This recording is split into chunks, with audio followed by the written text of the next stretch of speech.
বইগুলো টেবিলের উপরে আছে। The books are on the table. পেনগুলো ড্রয়ারের মধ্যে আছে। The pens are in the drawer. সে চেয়ারে বসে আছে। He is sitting on the chair. সে ঘরের মধ্যে আছে। He is in the room. সে ঘরের মধ্যে আসছে। He is coming into the room. মাথার উপর দিয়ে প্লেন চলে গেল। The plane flew over my head. এই রকম প্রিপোজিশনের ব্যবহার আমাদের শিখতেই হবে। স্পোকেন ইংলিশের ক্ষেত্রে প্রিপোজিশনের ব্যবহার খুবই গুরুত্বপূর্ণ। শুধু স্পোকেন নয়, লেখার ক্ষেত্রেও। কিন্তু আমরা স্পোকেন ইংলিশের ক্ষেত্রে সচরাচর যেরকম প্রিপোজিশনের ব্যবহার করি, আজকের ক্লাসে আমরা সেইগুলোই শিখব। কারণ যদি আমরা অনবরত বা অনর্গল ইংরেজিতে কথা বলতে চাই, ফ্লুয়েন্টলি কথা বলতে চাই, তাহলে কিন্তু আমাদের এই প্রিপোজিশনের ব্যবহারগুলো জানতেই হবে। কেন জানতে হবে? কারণ না জানলে আমরা ভালো সেন্টেন্স স্ট্রাকচার করতে পারবো না। এই যে আমি তোমাদের সেন্টেন্সগুলো বললাম, এইগুলো আমরা সবসময় ইউজ করি, এগুলো আমরা বলতে পারবো না। তাহলে এই রকম প্রিপোজিশনের ব্যবহার আমাদের জানতেই হবে। আজ আমরা আরও অনেক ধরনের প্রিপোজিশন আমরা শিখব। আমি জাস্ট তোমাদের উদাহরণ দিলাম। তাহলে চলো আজ আমরা বিভিন্ন রকমের প্রিপোজিশন, সেগুলো দিয়ে কিভাবে আমরা সেন্টেন্স তৈরি করব দেখে নিই। প্রথম সেন্টেন্স দেখো, যে সেন্টেন্সগুলোকে তৈরি করতে গেলে আমাদের প্রিপোজিশনের ব্যবহার জানতেই হবে। যেমন কাপটা প্লেটের উপরে রাখো। Keep the cup on the plate. কোনো কিছুর উপরে যদি আমরা কিছু রাখি, তখন আমরা কি প্রিপোজিশনের ব্যবহার করব? অন। বইটি টেবিলের উপরে আছে বা বইটি টেবিলের উপর আছে। The book is on the table, মানে কি দ্য বুক, বইটা, ইজ অন দ্য টেবিল, টেবিলের উপরে আছে। আমি কি বললাম? কোনো কিছুর উপরে কিছু আছে, তার আগে আমরা কি প্রিপোজিশন বসাবো? অন। বক্সের মধ্যে এক জোড়া জুতো আছে। There is a pair of shoes in the box. বক্সের মধ্যে এক জোড়া জুতো আছে। এবারে কোনো কিছুর মধ্যে কিছু আসে, সেইটা বোঝালে আমরা কি প্রিপোজিশন বসাবো? ইন। সে ঘরের মধ্যে আছে। He is in the room. সে ঘরের মধ্যে আছে, ইন প্রিপোজিশন। সে ঘরের মধ্যে আসছে। He is coming into the room. সে ঘরের মধ্যে আসছে। এইবারে কেউ যদি মুভমেন্ট বা চলাফেরা করে কিছুর মধ্যে আসে, তখন আমরা আর ইন বসাবো না, তখন আমরা কি বসাবো? ইনটু। গ্লাসে একটুখানি জল আছে। গ্লাসে একটুখানি জল আছে। There is a little water in the glass. তার মানে গ্লাসের মধ্যে কিছু একটুখানি জল আছে। সে গ্লাসে জল ঢালছে। এটা একটা মুভমেন্ট বা চলাফেরা বোঝাচ্ছে যে জলটা ঢালছে। He is pouring water into the glass. সে গ্লাসের মধ্যে জল ঢালছে। লোকেরা নদীতে স্নান করে। People bath in the river. নদীতে স্নান করে। কোনো কিছুতে কিছু করে, সেইটা স্নান বোঝালে আমরা কি বসাবো? ইন। ছেলেটি নদীতে পড়ে গেল। The boy fail into the river. পড়ে গেল, সে মুভমেন্ট করে পড়ে গেছে, তখন আমরা কি বসাবো? Fell into. ফেলের পরে ইনটু, সে নদীতে পড়ে গেল। পেন্সিলটা ড্রয়ারের ভিতরে আছে। The pencil is in the drawer. ভিতরে। ডাক্তার হসপিটালের ভিতরে গেলেন। The doctor went into the hospital. Doctor হসপিটালের ভিতরে গেলেন। তাহলে ইন আর ইনটু কীরকমভাবে ব্যবহার করতে হবে আশা করছি তোমরা এই সেন্টেন্সের মাধ্যমে বুঝতে পারছো। আমি কলকাতায় থাকি। আমার বাবা মা শান্তিনিকেতনে থাকেন। I live in Kolkata.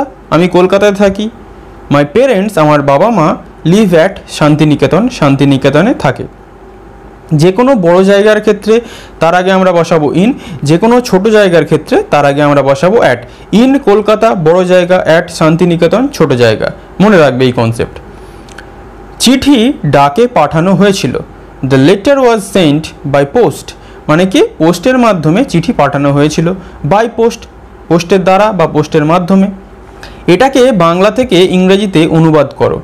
Translate this, অনুবাদ করো এটাকে ফ্রম বেঙ্গলি ইনটু ইংলিশ। মানে কোনো কিছু থেকে কোনো কিছুতে ট্রান্সলেট বা অনুবাদ করাতে আমরা কি প্রিপোজিশন বসাবো? From Bengali into English. মনে থাকে যেন। আমরা কেকটা 4 ভাগে ভাগ করলাম। We cut the cake into 4 pieces. আমরা কেকটাকে 4 ভাগে ভাগ করলাম। তাহলে কোনো কিছু ভাগ করলে আমরা ইন্টু প্রিপোজিশন বসাবো। আমি বোতলে জল ভরলাম। আই ফিল্ড দ্য বোতল উইথ ওয়াটার। আমি বোতলে জল ভরলাম। তাহলে কোনো কিছুতে কিছু দিয়ে ভর্তি করলে আমরা কি প্রিপোজিশন বসাবো? উইথ। হরিণটি শিকারীর হাতে মরেছে। The deer was killed by the hunter. The deer was killed by the hunter. তাহলে কি হরিণটা কার দ্বারা? শিকারীর দ্বারা মরেছে। তাহলে বাই দ্য হান্টার। হরিণটিকে বন্দুক দিয়ে মারা হয়েছে। The deer was killed with a gun. হরিণটাকে বন্দুক দিয়ে মারা হয়েছে।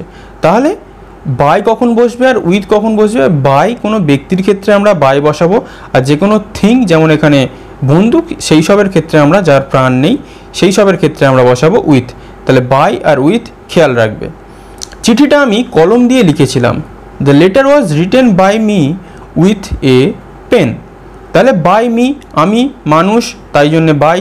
উইথ এ পেন, থিং, যার কোনো প্রাণ নেই, তাই পেনের আগে উইথ বসেছে। Clear?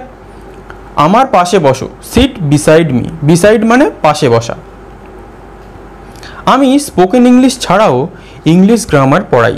I teach spoken English. আমি স্পোকেন ইংলিশ পড়াই বিসাইডস ইংলিশ গ্রামার। মানে কি বিসাইডস মানে কি ছাড়াও। একটা যেখানে এস নেই তার মানে কি পাশে, আর একটা বিসাইডস মানে ছাড়াও। বইগুলো রেহান আর শ্রেয়ার মধ্যে ভাগ করে দাও। Divide the books between Rehan and Shreya. বইগুলো রেহান এবং শ্রেয়ার মধ্যে ভাগ করে দাও। তাহলে দুজনের মধ্যে বললে আমরা কি বসাবো? বিটুইন। মিষ্টিগুলো ছাত্রদের মধ্যে বিতরণ করে দাও। Distribute the sweets among the students. Distribute মানে কি বিতরণ করে দেওয়া। দ্য সুইটস মানে কি মিষ্টিগুলো, অ্যামং দ্য স্টুডেন্টস ছাত্রদের মধ্যে। যখন দুজনের মধ্যে আমরা বোঝাবো তখন আমরা বসাবো বিটুইন। আর যখন আমরা দুইয়ের বেশি সংখ্যার বোঝাবো বা দুইয়ের বেশি সংখ্যক কিছু লোকের মধ্যে বা স্টুডেন্টদের মধ্যে যাই হোক না কেন আমরা ভাগ করব, তখন আমরা বসাবো অ্যামং। মনে থাকে যেন। দার্জিলিং পাহাড়ে ঘেরা শহর। Darjeeling is situated among the hills. মানে কি দার্জিলিং পাহাড়ে ঘেরা শহর। তার মানে ওখানে নিশ্চয়ই অ্যামং কেন বসেছে? দুইয়ের বেশি পাহাড় আছে তাই। তিনি লাল চুলের লোক। মানে কি তার চুলের কালার হচ্ছে লাল। He is a man with red hair. মানে কি ওই মানুষটার চুলের রং কি লাল। এইরকম আমরা বাংলা অর্থে বোঝাই। তাহলে উইথ বসাবো। কেউ যদি লাল চুল হোক বা রেড হেয়ার হোক বা ব্ল্যাক হেয়ার হোক বা ব্রাউন হেয়ার হোক, যদি আমরা এইরকম সেন্টেন্স তৈরি করতে চাই উইথ প্রিপোজিশন বসাতে হবে। আমি নিজের মতো চলি। I M a man of principal. আমি নিজের মতো চলি। হুগলি নদীর ওপর একটা পুল আছে। There is a bridge over the Hooghly river. মানে হুগলি নদীর উপরে একটা ব্রিজ আছে। এটাকে আমরা কি প্রিপোজিশন দিয়ে বোঝাবো? ওভার। মানে কারোর উপর দিয়ে কিছু আছে। বলটা দেওয়ালের উপর দিয়ে ছুঁড়ে দাও। Throw the ball over the wall. বলটা দেওয়ালের উপর দিয়ে ছুঁড়ে দাও। তাহলে বলটা উপর দিয়ে, এই যে আমি বললাম যে উপরে দিয়ে কিছু একটা বোঝালে, যেমন পুলটা নদীর উপরে আছে সেটা ওভার, বলটা দেওয়ালের উপর দিয়ে ছুঁড়ে দাও সেটাও ওভার। প্রিপোজিশন আমাদের বসাতে হবে। এরোপ্লেন কলকাতার উপর দিয়ে উড়ে গেল। The aeroplane flu over Kolkata. কোনো কিছুর উপর দিয়ে কিছু উড়ে যাওয়া, সেটাকে আমরা কি প্রিপোজিশনের মাধ্যমে বোঝাবো? ওভার। পাখিরা গাছের ওপর উঠছে। The birds are flying over the tree. পাখিরা গাছের ওপর উঠছে, ওভার। পাখিরা আকাশে উঠছে, তখন আমরা কি বোঝাবো? The birds are flying in the sky. পাখিরা আকাশে উঠছে, গাছের ওপরে উঠছে, ওভার দ্য ট্রি বা কোনো কিছুর উপরে উঠছে। কিন্তু যখন আমরা আকাশে উঠছে বোঝাবো তখন আমরা কি প্রিপোজিশন ব্যবহার করব? ইন। মনে থাকে যেন। নৌকাগুলো পুলের নিচে দিয়ে যাচ্ছে। The boats are sailing under the bridge. তাহলে ব্রিজের নিচে দিয়ে বা কারোর নিচে দিয়ে কিছু চলে গেলে আমরা কি বোঝাবো? প্রিপোজিশন আন্ডার, নিচে দিয়ে। সে গাছের নিচে দাঁড়িয়ে আছে। He is standing under the tree. সে গাছের নিচে দাঁড়িয়ে আছে। কেউ নিচে দাঁড়িয়ে আছে বা নিচে দিয়ে কিছু চলে যাচ্ছে, কি প্রিপোজিশন বসাতে হচ্ছে? আন্ডার, নিচে। আমি রেহান আর শ্রেয়ার মাঝে বসে আছি। আই অ্যাম সিটিং, আমি বসে আছি, বিটুইন রেহান অ্যান্ড শ্রেয়া, মানে আমি রেহান আর শ্রেয়ার মাঝে বসে আছি, দুজন তাই বিটুইন। সে আমার সামনে দাঁড়িয়ে আছে, he is standing in front of me, কেউ আমার সামনে দাঁড়িয়ে আছে, কি প্রিপোজিশন আমাদের ইউজ করতে হবে, ইন ফ্রন্ট মানে সামনে। আর কেউ যদি আমার পেছনে দাঁড়িয়ে আছে, he is standing behind me, সে আমার পিছনে দাঁড়িয়ে আছে, তাহলে বিহাইন্ড মানে কি পিছনে। রাস্তায় বাস চলে, buses run on the roads, রাস্তায় বাস চলে, কি প্রিপোজিশন ইউজ, অন। ছবিগুলো প্রদর্শনীর জন্য রাখা আছে, the pictures are on display, are on display মানে প্রদর্শনীর জন্য রাখা আছে, বা ফর এক্সিবিশন, যদি আমরা ডিসপ্লে লিখি তাহলে অন, এক্সিবিশন লিখলে ফর। আমি এখন কাজে আছি, আই এম অন ডিউটি নাও, ধরো তোমাকে কেউ ফোন করলো, তুমি বললে আমি কাজে আছি, I am on duty now, on preposition বসাতে হবে। তারা এখন ট্যুর করছে, মানে তারা ঘুরছে, দে আর অন ট্যুর নাও, তারা এখন ট্যুরে আছে, মানে তারা ঘুরছে।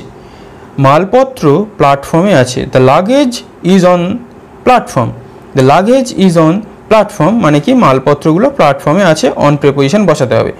ঘড়িটা দেওয়ালে আছে, there is a clock on the wall, ঘড়িটা দেওয়ালে আছে, তার মানে ঘড়ি দেওয়ালে থাক বা কোনো ম্যাপ থাক বা কোনো ক্যালেন্ডার দেওয়ালে থাক, তখন আমরা কি প্রিপোজিশনের ইউজ করব, অন। আমি দ্বিধাগ্রস্ত, আই এম ইন কনফিউশন, আমি দ্বিধাগ্রস্ত মানে কি আমি কি করব কিছু বুঝতে পারছি না, তাহলে ইন প্রিপোজিশন। শিশুটি ছাদ থেকে পড়ে গেল, the child fell from the roof, শিশুটি ছাদ থেকে পড়ে গেল, তাহলে কি প্রিপোজিশন ব্যবহার করব, ফ্রম, ফ্রম মানে কি থেকে। তাহলে আজকের ক্লাসে আমরা যে প্রিপোজিশনগুলো শিখলাম সেন্টেন্স বা বাক্যের মাধ্যমে, আশা করছি তোমরা মোটামুটি এই যে প্রিপোজিশনগুলো কিভাবে ব্যবহার করতে হয় সেগুলো বুঝতে পারলে। এই প্রিপোজিশনগুলো কেন আমি নিয়েছি, কারণ এইগুলো আমরা প্রত্যেক দিনের জীবনে কিছু না কিছু বাক্য বলার ক্ষেত্রে ব্যবহার করে থাকি। আমি তোমাদের বাক্যের মাধ্যমে বুঝিয়ে দিলাম, এইবার তোমরা কিন্তু তোমাদের মতো করে সেন্টেন্স তৈরি করে এই রকম প্রিপোজিশন দিয়ে বলার চেষ্টা করবে বা বাক্য গঠন করার চেষ্টা করবে, তবেই কিন্তু তোমরা এগুলো মনে রাখতে পারবে।